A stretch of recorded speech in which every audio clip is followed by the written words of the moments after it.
New Thought Media Network. We are a global broadcast network of positive music, media, and entertainment, inspiring humanity's evolution along the journey of enlightenment and creating a world of love, peace, empowerment, and prosperity for all. New Thought Media Network. Positively inspiring.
Good morning, everyone, and welcome to Saturday Morning Lectures. I'm your host for the day, Rev Z, and as always, it's my pleasure to be here with you to experience the wisdom, the love, the care, the understanding of the divine.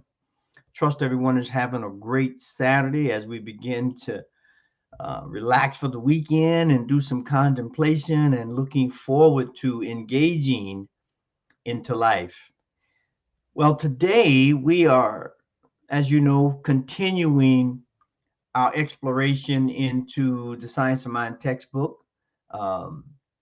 We had this 4th series right at the beginning, as always, the thing itself, the way it works. And today we're going to look at what it does, and look at how the spirit of the divine moves through our lives and activates the wisdom of the entire universe through us, as us, and to us. And so today, the parts of the textbook, and there it is right there, Science of Mind textbook, we're going to be going through or making references to the pages, page 40 through 50, excuse me, page 40 through 50, to get a good understanding of what's trying to emerge, excuse me, from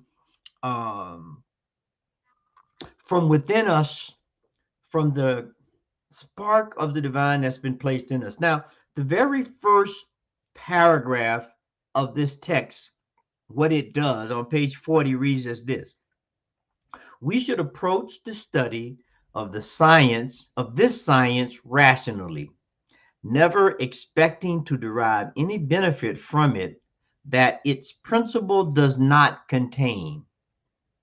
While it is true that we are immersed in an infinite intelligence, a mind that knows all things, it is also true that this intelligence can acquaint us with its ideas only as we are able and willing to receive them. The divine mind is infinite. It contains all knowledge and wisdom. But before it can reveal its secrets, it must have an outlet. This outlet we shall be complied to supply through our own receptivity or receptive mentalities. Now, that was a lot to try to get in, and that's one of the things with the Science of Mind textbook. It is a multi-layered set of instructions that we have to read over and over again. And every year when we come to this part of the textbook of this lesson, we get something new. But at its core, the biggest question we have to ask ourselves is, are you an outlet first? That's the first thing we have to consider when we begin to look at spirit and the way it works and how we use it. We have to consider, are we a receptive vessel? Do we have a receptivity to allow us to be an outlet for that flow of energy, that divine understanding, that insight that is always present within us to flow through? Now, that's a question to ponder, not just today, but that should be something we should look at every morning as an affirmation, that I am an outlet of the divine wisdom, understanding of the universe. Because when we can do that, it sets in motion, which is what the teaching tells us. It sets in motion a receptivity. It creates an environment that allows us to move with ease and grace. Doesn't mean we won't have challenges. Doesn't mean we won't have bumps in the road, but it allows us to move with ease and grace. And that's what it does. That's what this infinite spirit, this thing that goes by many names rather, has to offer us. But we must first be an outlet. Meaning what? Meaning we must be whole, right? We have to line up our physical, our mental, our emotional, and our spiritual aspects so that we are operating as one accord. And when we can do that, things open up. Right? And if you have any comments or any questions or any responses, please put them in the chat as we go through. This is this is an interactive engagement here. No one has a complete grasp of the infinite, and so when we share together and we work together and asking questions and sharing ideas and receptivities that come to us, if you will, we get more from this lesson. We get more from this series. And so, excuse me, that's what I'm hoping to engage us in this morning. And so, the thing gets this, right? Here's one thing. I'm going to bring this. It says the spirit can give us only what we can take. It imparts of itself only as we partake of its nature. The infinite knowingness becomes our wisdom only in such a degree as we embody its intelligence. So are we embodying this intelligence? Are we incorporating it within every aspect of our lives? Because oftentimes we may hear someone who gets introduced to these teachings or who may be familiar with these teachings, myself included. I sometimes ask, is this stuff working? Does prayer work? Does applying these principles work? And I'm beginning to learn now that the first thing I must ask myself when that happens is, am I open enough? Am I allowing the flow to go through a straw or a fire hose? You see, because it will, as it said, we must be a container. So it will give to us only to the level that we can receive it. So if I bring a straw to try to put out the fire, if you will, that's rolling in my mind of doubt, of fear, of unfaithful, I need to bring a water hose to put out those flames. And when we do that, now we begin to open up fully. We begin to open up fully to the infinite wisdom and infinite intelligence that is everyday present. Everyday present. Now, we have this comment that comes in some shade that says, I don't think we need to perceive ourselves as whole to proceed. We just have to be willing and available. I would agree with that, but I would point to the idea of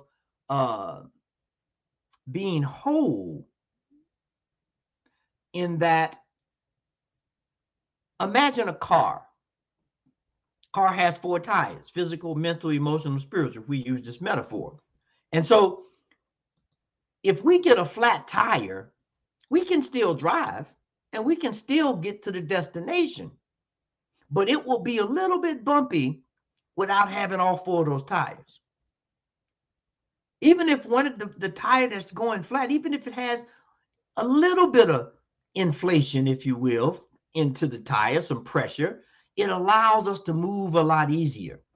Because one thing we know that Dr. Holmes said about this teaching is that it has to be practiced. And for us to practice it, it has to be active in every phase of our lives. Now, that works differently for everybody. And we're going to stick with the metaphors of the car. If I'm driving a SUV or a truck, the pressure and everything on my tires for that vehicle are quite different from a Formula One racing car, right? The pressures are different because I'm in a different environment. And because we know life is a multi-environmental adventure, we want to be prepared.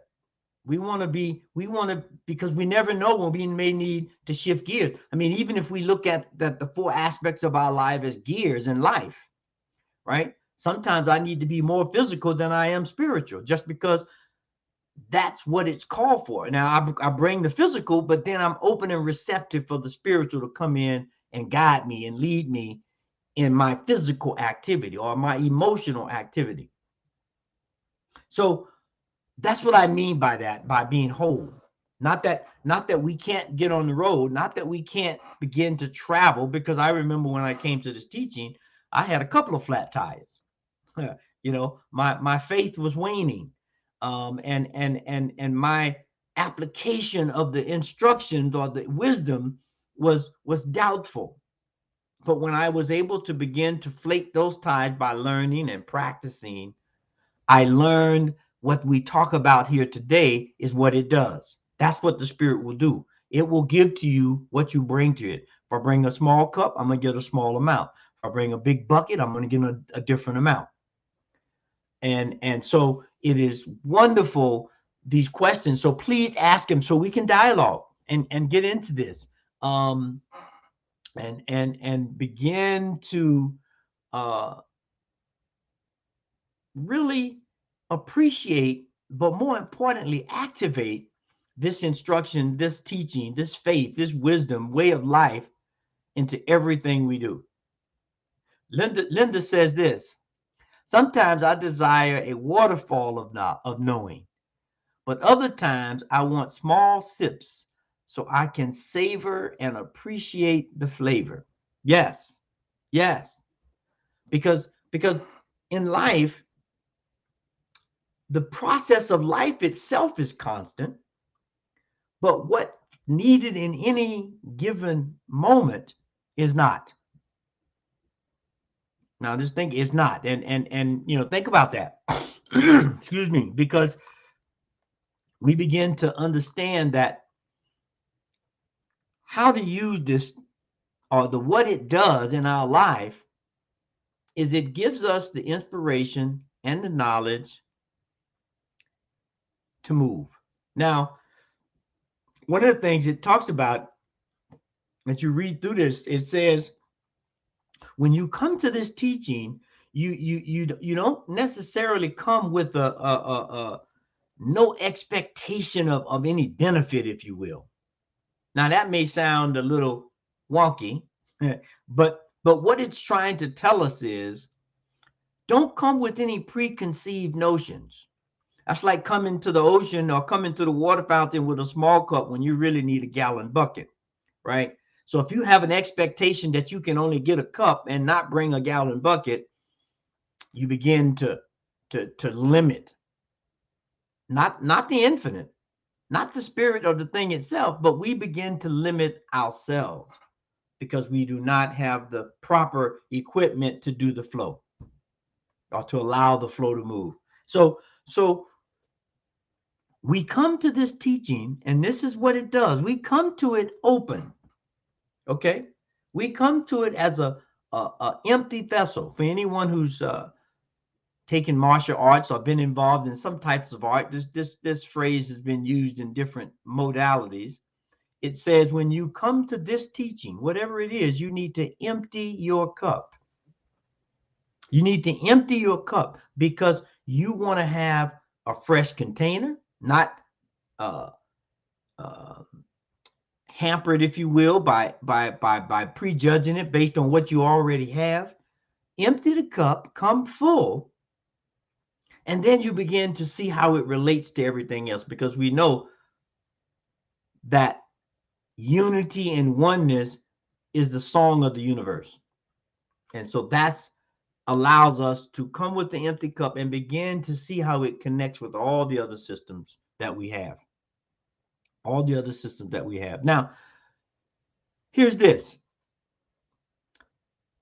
There's this statement by Ernest that reads something like this. Let me make that bigger. Where'd it go? There it is. We are creative centers of the divine. Expression of divine energy flows and functions through us. Flows and function through us. So just anchoring that idea we were just going through a little bit there about what we bring to the table, if you will, is what we're able to provide, to demonstrate, to utilize in our lives. Now, one thing we want to remember here is the thing itself is abstract. Its essence is abstract. Now some might say, well, abstract mean it has no kind of real definiteness to it. And I would ask you or challenge you to think of it in this way, that this abstractness is not that it's not a definite thing, but it allows itself to be fluid, and it allows it to take the shape of any container that is brought. Water will take the shape of a wine glass or a tumbler or a cup.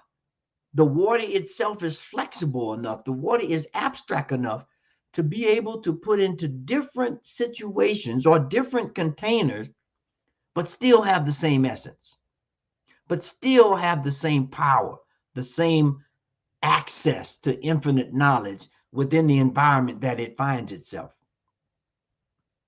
And that's what we're being asked to do, especially now in this day and age where things are moving fast, things are changing fast, and we find ourselves in different environments where we need to navigate.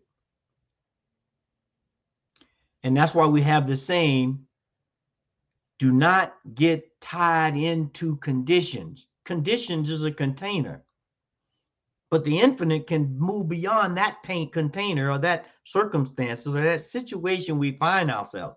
And that's what this spirit will do for us. That's what this divine intelligence has offered us as a lifeline to continue on a prosperous, on a healthy, on an inspired life. On an inspired life. So now I'm going to take a moment right there, see if anybody has any questions or comments or want to just take a moment to digest. A couple of things we've talked about. Are you receptive, or are you a container? The next thing we want to talk about is receptivity. But we talked about being open, being flexible, being available with no expectations, if you will. Because that leads into the next thing, which is receptivity. Receptivity. How receptive are you to the divine? How receptive are you to these teachings to be implemented into your life? A good example is this. Now, I can remember when television went off at 12 o'clock. They played the national anthem and it went off. And there were less channels than the fingers on my hand. And now I wouldn't even begin to attempt to tell you how many channels there are. And so I can go to the channel, I can have all these channels and sit there and look at the TV and don't see anything and become frustrated and start blaming the cable company or blaming the TV because of my reception of the channels. But for that thing to be receptive, I have to turn it on. I have to turn the TV on and turn the cable box on or connect it to the antenna, however, or the Wi-Fi or however you are receiving this information. I must turn it on, which allows me to have receptivity. Which allows me to, now, this is how this teaching works, which means I have to open myself up. I have to turn myself on. I have to be aware of how these teachings interact, of what they mean, how to apply them to make myself receptive to this knowledge.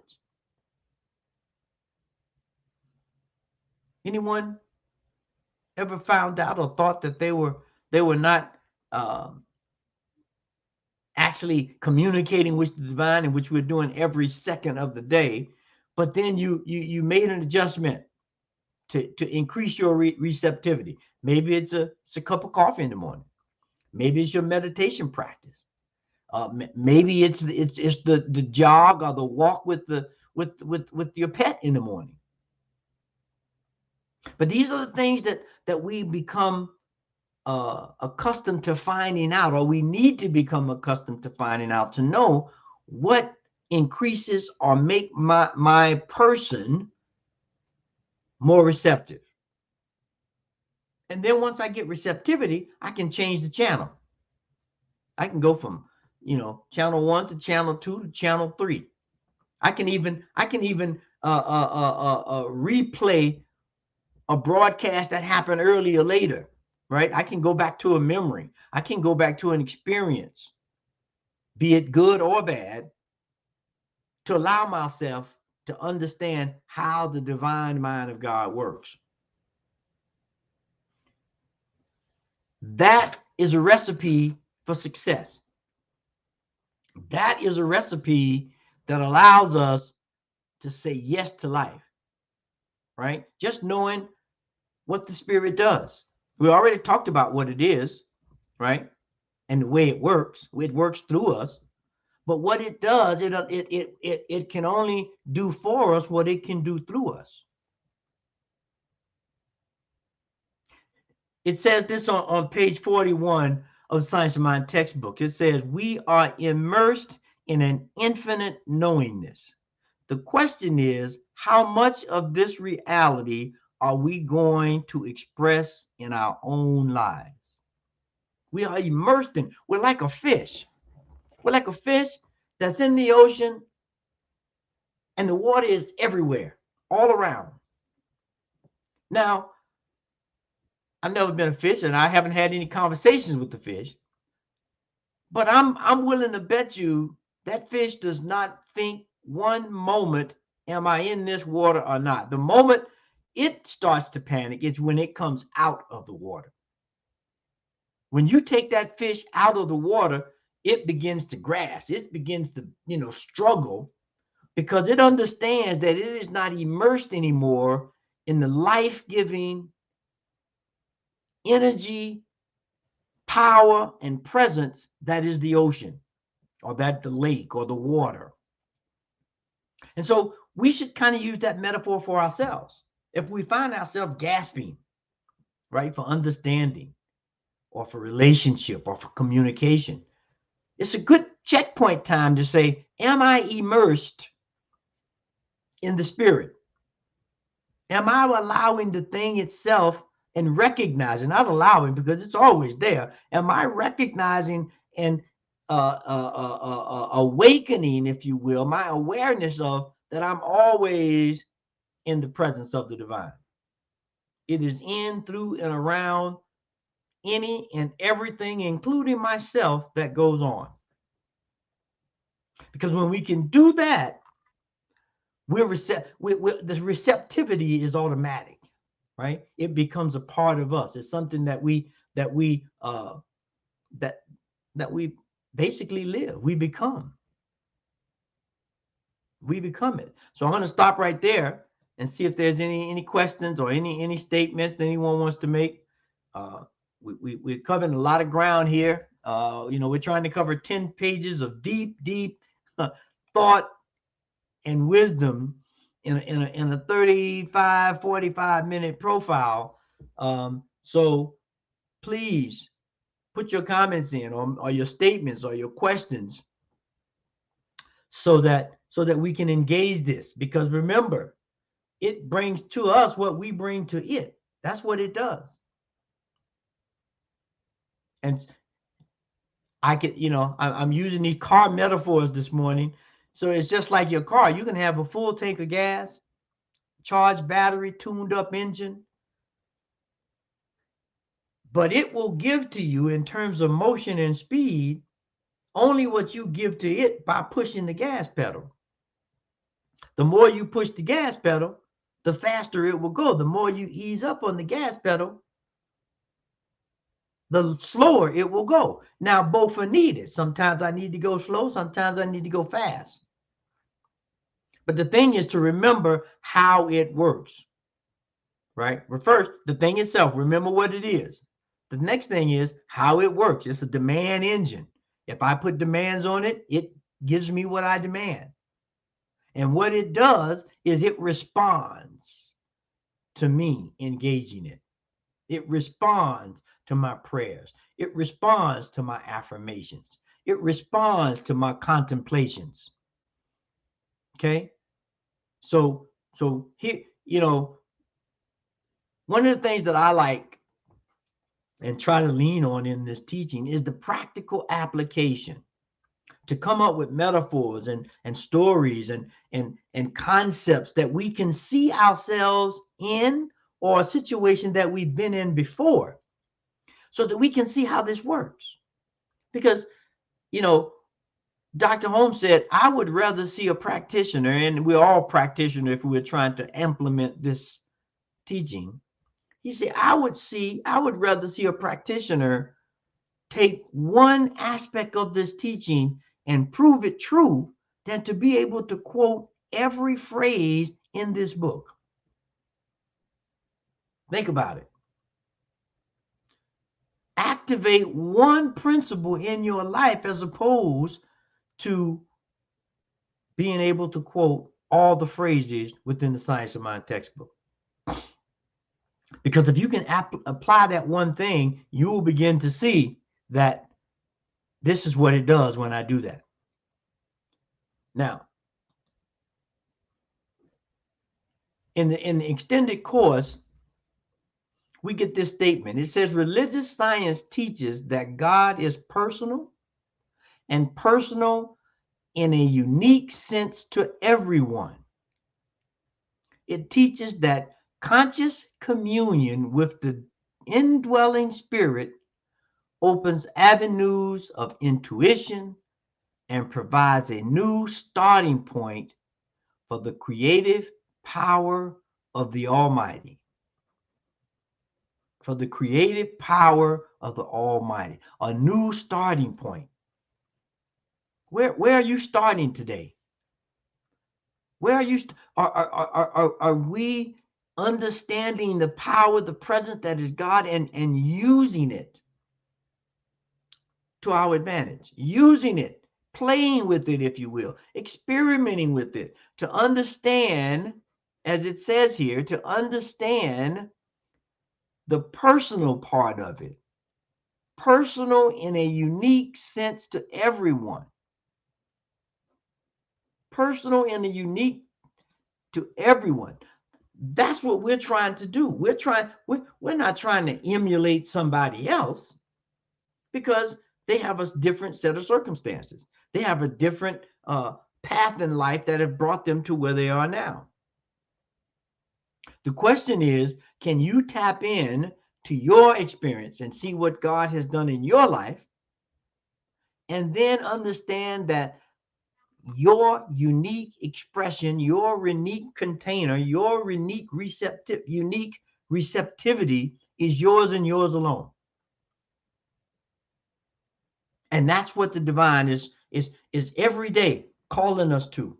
You know, we have this term now of being authentic, right? And I get it, but I prefer to say, just be you. Because if you do that, you will be authentic. But that means you have to understand this process. That means you have to understand the thing itself, the divine energy, divine intelligence, divine power and creativity that created everything. You have to first know and understand that. And once you do that, you begin to understand what it is, and now you know what it does. You can see examples in your own life, in the lives of others, of what happens when this happens, in terms of being very specific and very pointed in how you apply these teachings. And how you apply these teachings. Now, is there any questions or any points before we move to the next one? Because the next thing is this. One of the points it makes very clear, not just in this section, but throughout the book, it could be a shocker, but the infinite is infinite. The infinite is infinite. Now that may sound, like, okay, don't state the obvious, but we need to contemplate this idea of the infinite being infinite, because it puts us in a frame of reference that says this stuff is never going to end. The new discoveries, the new applications. I mean, we just look at the medical field or the science field in general that would cover medicine, technology, engineering. Just think about, we don't need to go back to the 1900s. I mean, if we go there, we might lose our mind looking at all of the advances. But if you just go back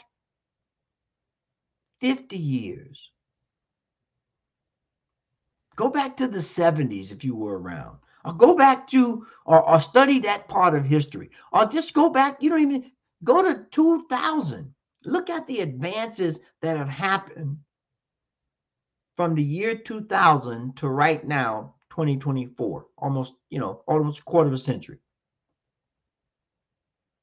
The infinite has displayed itself and allowed us to tap in so many different ways. In so many different ways, because it is infinite, and it will continue to bring forth the knowledge, the creativity, the understanding, the application of the abstract, if you will, essence of itself, to be pulled together and coalesced in a container that brings forth the presence of the thing itself. The infinite mind is infinite. And as we use it, as we begin to work with it and understand what it does, we have the ability, we have the tools to create a world that works for all. One of the challenges I believe that we're having today is, with all of this information, with all of this technology and all of nature, How do we begin to have all this stuff work together congruently? To work together not incongruent, but congruently, so that we know and respect and understand when I move forward, when I yield. Because if I understand what the Spirit does, I understand and know that that's how it works. It's a reciprocal universe that we live in. And when we understand that, we understand what it does, and then we begin to live in a different way. We begin to talk and live and communicate in examples of oneness. Of oneness. Now, I'm going to take a pause, see if there's any questions or any statement that anyone has at this moment, and if not, we will continue to explore these last couple of points here. Okay, so the next thing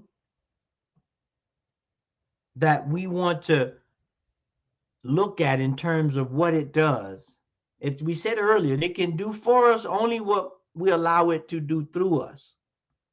That means we have to believe. We have to believe. Because that is like, believing is like turning the faucet on the water, turning the knob on the faucet to allow the water to flow. I have to believe. I gotta allow. That's a difficult thing sometimes. You know, imagine yourself going to the faucet and putting your cup under there to get water, but you never turned the faucet. You know, you never turned the knob under the faucet to get the water. I have to believe that when I turn that faucet, the water's going to, it just doesn't, we're immersed in it. It's always there. But I need to turn the knob. And belief is turning that knob. I have to believe I'm a receptive vessel of the divine. I have to believe that when I turn the knob, the water is going to flow. Because, as we had said earlier, what we bring to the table is what we can take away, right? And I got to believe that, right? Which means I got to go to the table too. I got to go to the faucet. I got to go to the whatever it is that I'm trying to be engaged in. I have to go there with the belief that it is going to work, that it's infinite, that it's abstract enough to be able to accommodate my perception of it and my wanting to apply it in a certain way, and knowing that it will bring forth exactly what I bring to it. Exactly what I bring to it. And that is how we begin to really engage this teaching. That is how we begin to explain to others if we need to, or if someone asks. Because, you know, one of my favorite poems is see a sermon, where it says, I'd rather see a sermon than to hear one any day. I'd rather one to walk with me than just to show the way. And that's what we want to be. We want to be way showers by the way we live. When we talk about the master teacher Jesus, that's, you know, we talk about the way he lived. When we talk about the master teacher Buddha, we talk about the way he lived. When we talk about the master teacher Muhammad, we talk about the way he lived. They become living sermons, living examples of the thing itself. What it does, what it is. And that is what we're striving for every day. And that happens through the power of belief, in terms of believing. You know, we all probably either heard or read or seen the story about the little train that said, I think I can. Right? Very, very skittish at first. just had an affirmation of, I don't know if I can do this. But it started thinking, I think I can. And pretty soon that affirmation changed to, I know I can. I know I can.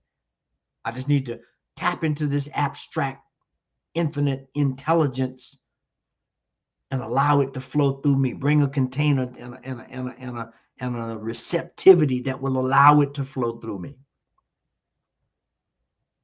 Now, last point we want to make here is this. There is something in this attitude of thanksgiving that carries us beyond the field of doubt into one of perfect faith and acceptance, receptivity, and realization. That's what we're striving for. This is what we're striving for right here. To be able to have this perfect faith. When you get up in the morning and you start your car, you have perfect faith it's going to start if all of the things are in alignment, if the battery is good, if you got gas and oil in the car, and everything is connected properly.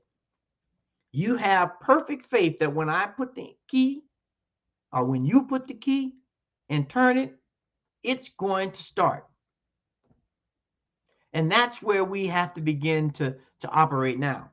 We need to operate from this preference. There is something in this attitude of thanksgiving.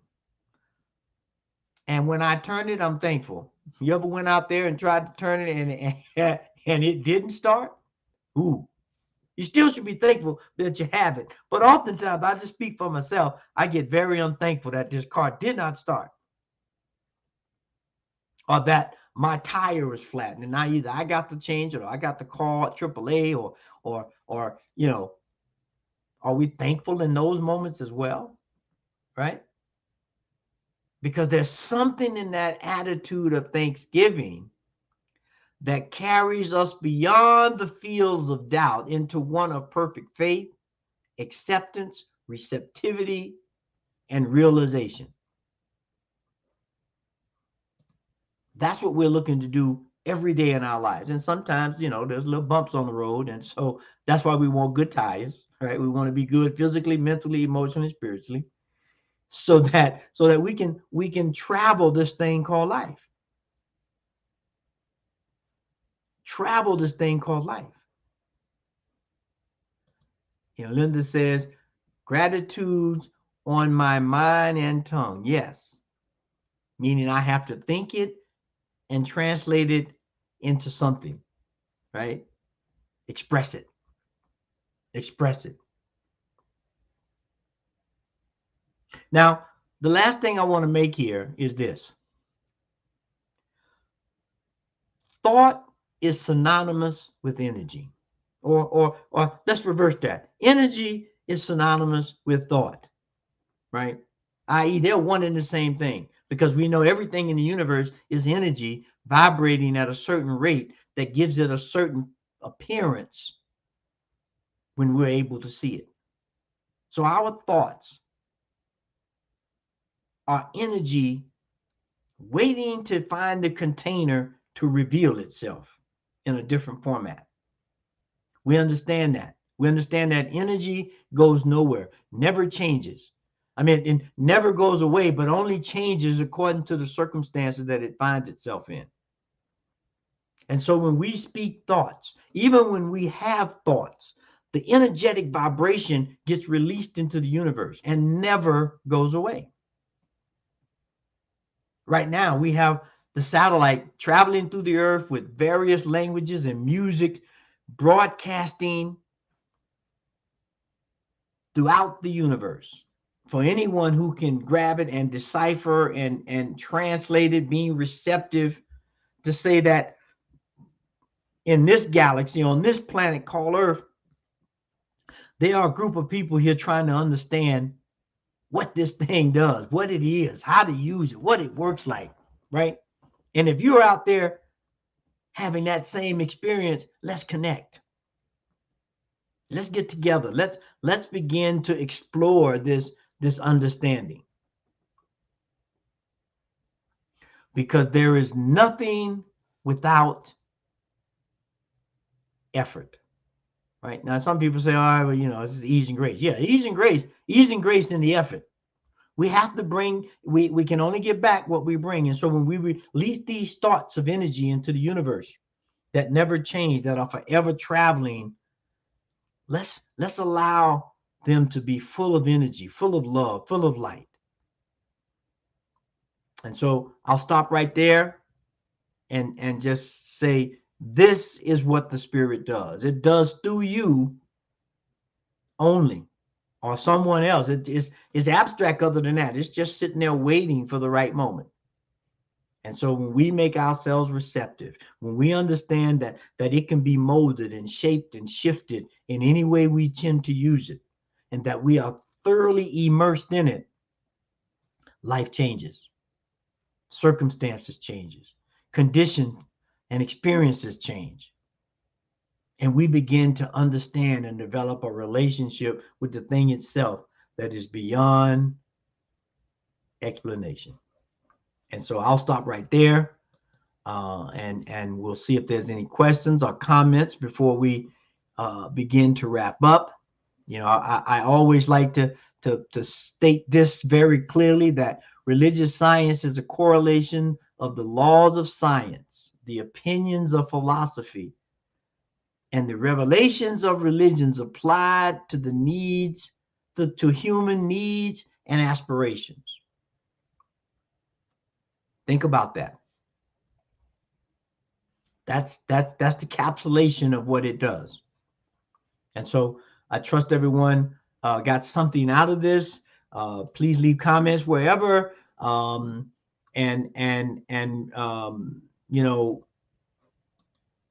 New Thought Media Network, we have great programs every day. Join us for prayer or any of the other programs that we have. We have prayer programs, 8 a.m. in the morning, 8 p.m. in the morning, Mountain Time, 8:15.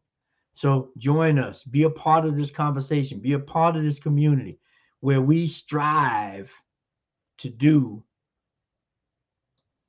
some of the things that others don't do. That's engage this life. So today we've looked at what it does from the Science of Mind textbook, pages 40 through 50. And we trust that everyone has a wonderful, blessed day, blessed week. And we wish you love, light, and insight.